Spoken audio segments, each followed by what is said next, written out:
I want to take a second before we get on and give you guys a big compliment. I think that we can agree, Miss Weibel and I talked about it, that yesterday was probably the best work we've seen from you guys in whole group reading and what you submitted, and in the work you guys did in small group reading. So people came, they were focused. When you left my small group, I could see that you guys listened to what we talked about, and that your work reflected that in your assignment submissions. So I just want to give you guys a big compliment and say that you did a great job yesterday at taking the lesson and applying what we learned in the lesson, and then using it in your own work, independent work with your own books. So give yourselves a pat on the back or a round of applause at home. You did a great job. And so thank you guys for working so hard yesterday. We're going to use that work from yesterday and can kind of continue momentum forward into our lesson for today. So today's lesson is a little bit challenging virtually. So I'm doing my best here to make it work for what the normal lesson would be. So you do need, and if you don't have it, I should have said this before, and that's my fault. You need your reader's notebook from the start today. So if you don't have it, make sure you go grab your reader's notebook or the notes you've been taking on Post-it notes with your book from Epic. You need it sitting with you for the lesson today. So if you don't, that's my fault. I should have said that before. Take a second, go make sure you have your book, and come right back. We're going to get going in like 30 seconds. Again, I apologize. I should have been more Johnny on the spot with that and told you guys that before we got to this point.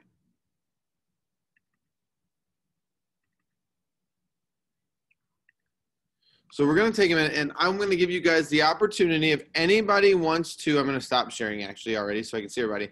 If you want to just kind of hold up and share your sketch that you made, if you did a drawing for what you read yesterday, if you want to hold it up and share the sketch with us just so we can see some of them. I saw Jay holding up a sketch. Jay, why don't you tell us about what did you draw there?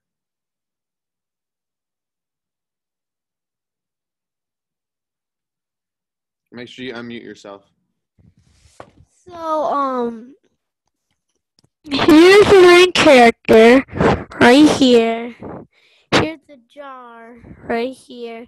And inside the jar was all these matches, so I had to draw them at the outside. Okay. And can you remind us what book you're reading? Sorry, because I know not everybody's in your small group. Hold up.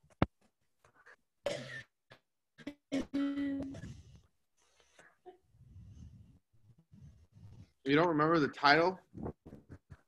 The Secret Life of Owen Sky. There you go. Okay. There you go. Secret Life of Owen Sky. Okay. Thank you. Anybody else want to share your sketch? Ania, go ahead.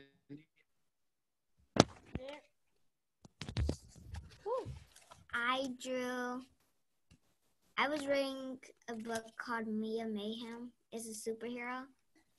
Okay. And I drew, she was on this rope, and the rope was about to rip because she has superpowers. And she was saying, help, help, help. And one of her teammates said, help is here. And then one of the, Mia was embarrassed because they weren't seeing, they were cheering for her teammate, not for her, because she was embarrassed. Gotcha. Well, are you enjoying reading? Thank you for sharing your sketch with us. I'm going to go back to sharing my screen, and we're going to talk about what we're doing today and what our goal is. So let's see. Alex, can you read our goal today for us?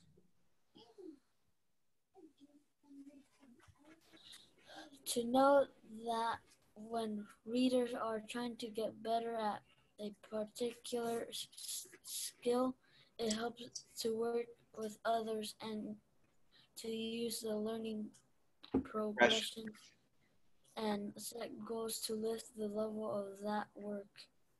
All right, so normally this lesson, this is what I mean when I say it's going to be kind of challenging. Normally the lesson you would do today, you would be with a partner and you would be working very closely with that partner to kind of analyze your own responses to reading and what you've been writing down in your notebooks, kind of hard to do that and sit with a partner when we're all at home virtually, right? And so we're going to do what we can to kind of talk about those learning progressions and how it works overall as a group. And then we're going to try to hit on some of that in our small groups, and do some of that analyzing each other's work in a small group setting later on. Okay. So, but when we say learning progressions, if you guys don't remember, learning progressions are these things that we looked at earlier. We talked about, like, this is a third grade more answer and this is a fourth grade answer.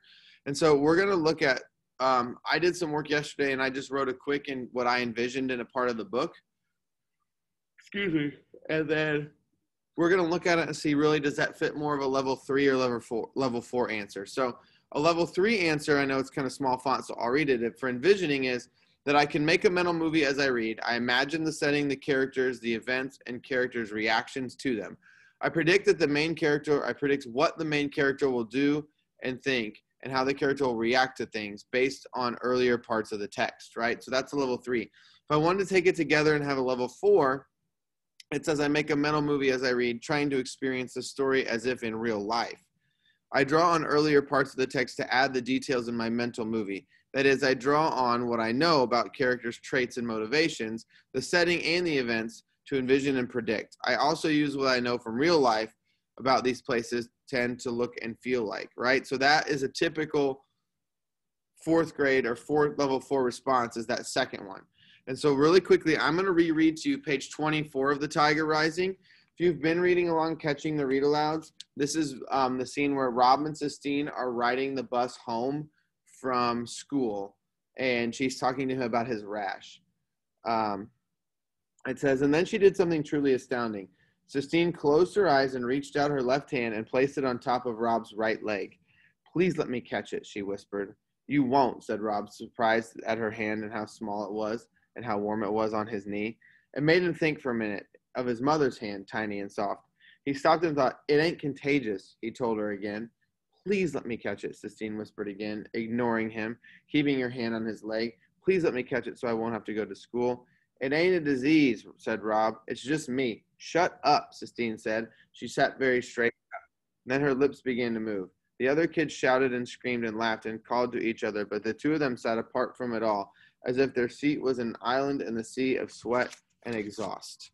All right, so here's what I wrote for what I was picturing happening when I was reading that. So kind of that scene going on. It's kind of an unusual scene, right? So I said, I picture Sistine moving her hand up and down Rob's blotchy leg.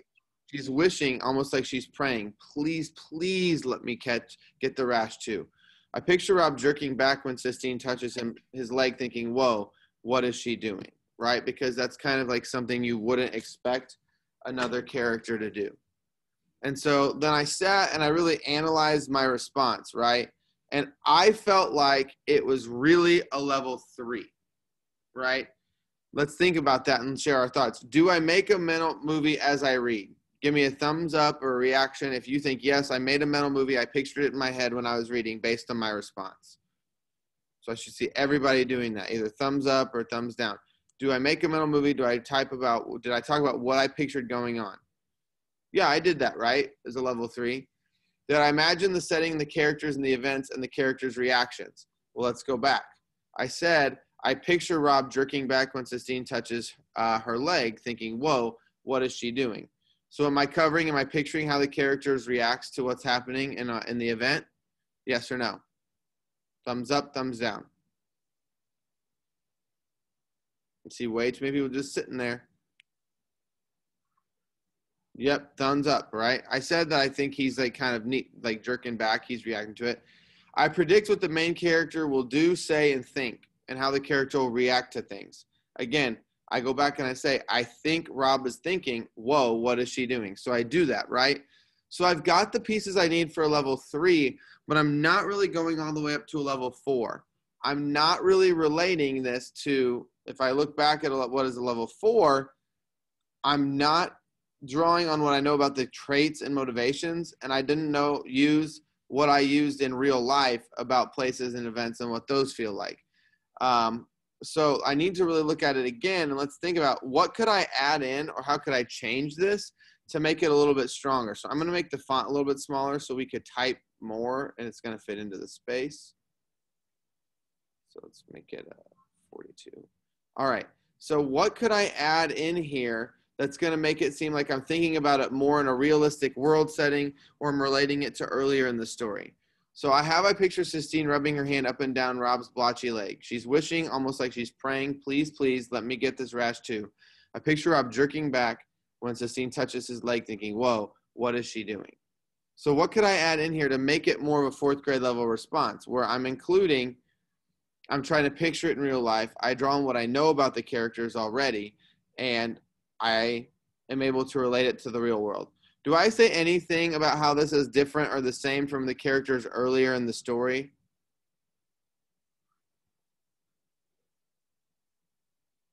Yes or no? You can unmute yourself and say yes or no, or you can shake your head yes or no. Do I relate this at all to earlier in the story and what I know about Rob and Sistine?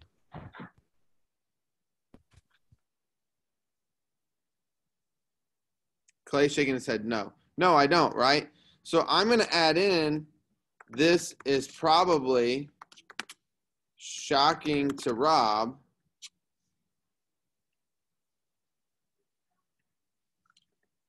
because earlier in the book, Sistine acts like she doesn't like him or like she hates him.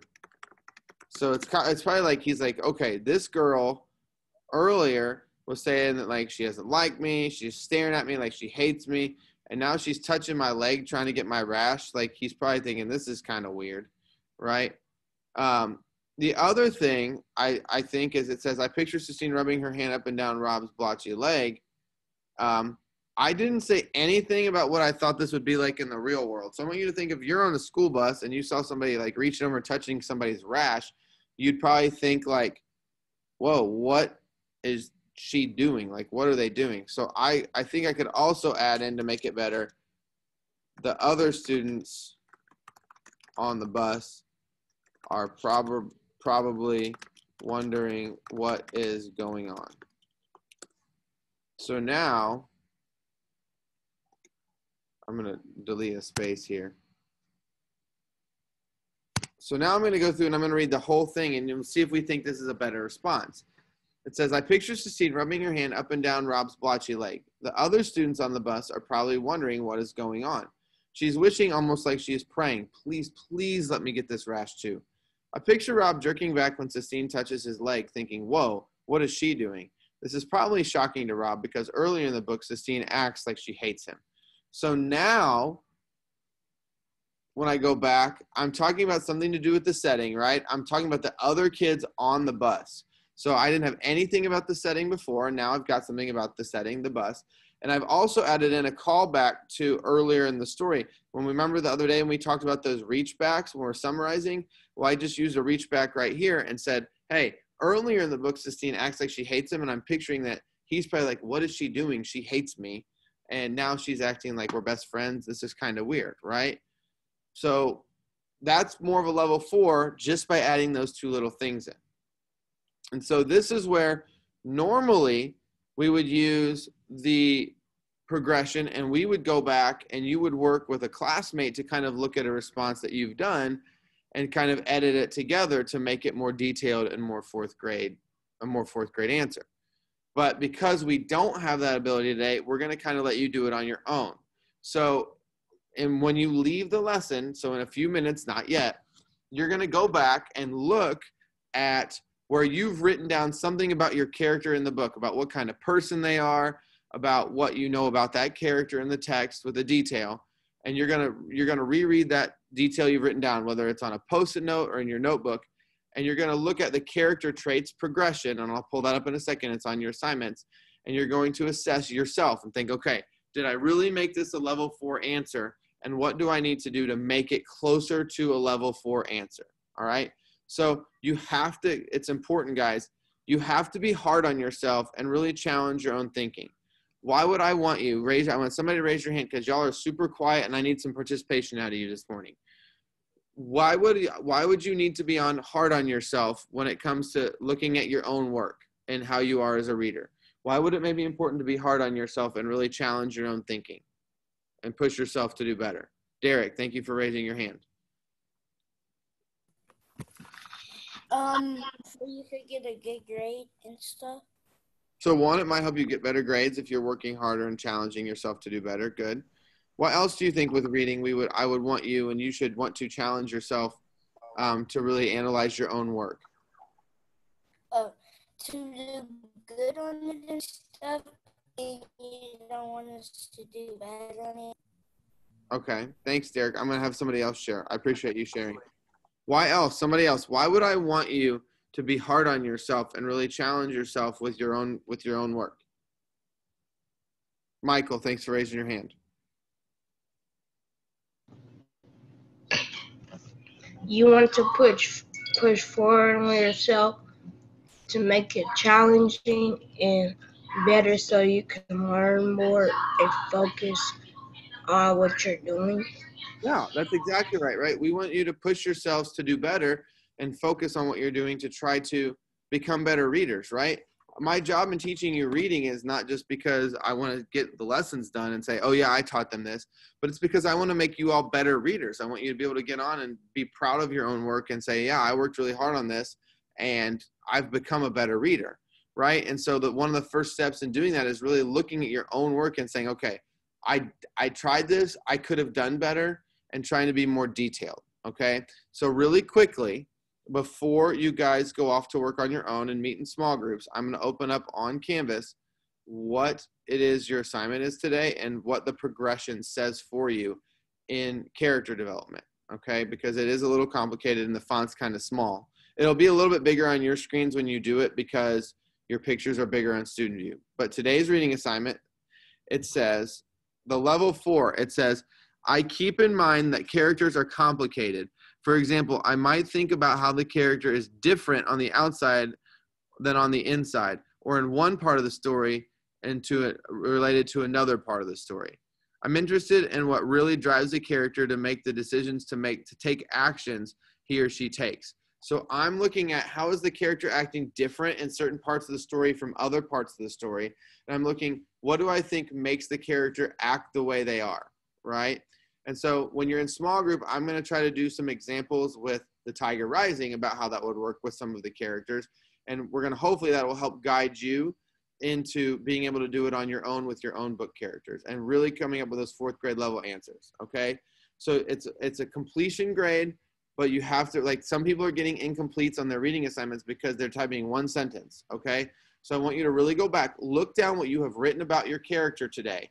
And I challenge you to come up with a new response and type in a new one, okay, that says, this is who my character is. This is how they act. Parts of the book, they act this way, but in other parts of the book, they act this way. And this is why I think they act that way, okay? Really challenge yourself. So that's your assignment today. If you're meeting at 9:10, we'll kind of talk about it first and then let you go do that assignment. If you're meeting at 9:40, we're going to let you go ahead and work on that assignment and then meet with us in a group. And we can either help you work on the assignment more, or if you've already finished it, we can give you feedback about how to make it better. All right? That is your job. I want you to please type in the chat box. Please type in the chat box why you think it's important to challenge yourself in reading, and then I will let you go. All right? So type in the chat box, why is it important to challenge yourself as a reader? And then when I have your response, I will let you go. Miss Weibel, if you can stay on for 1 second at the end, I have one thing I want to say about small group real quick.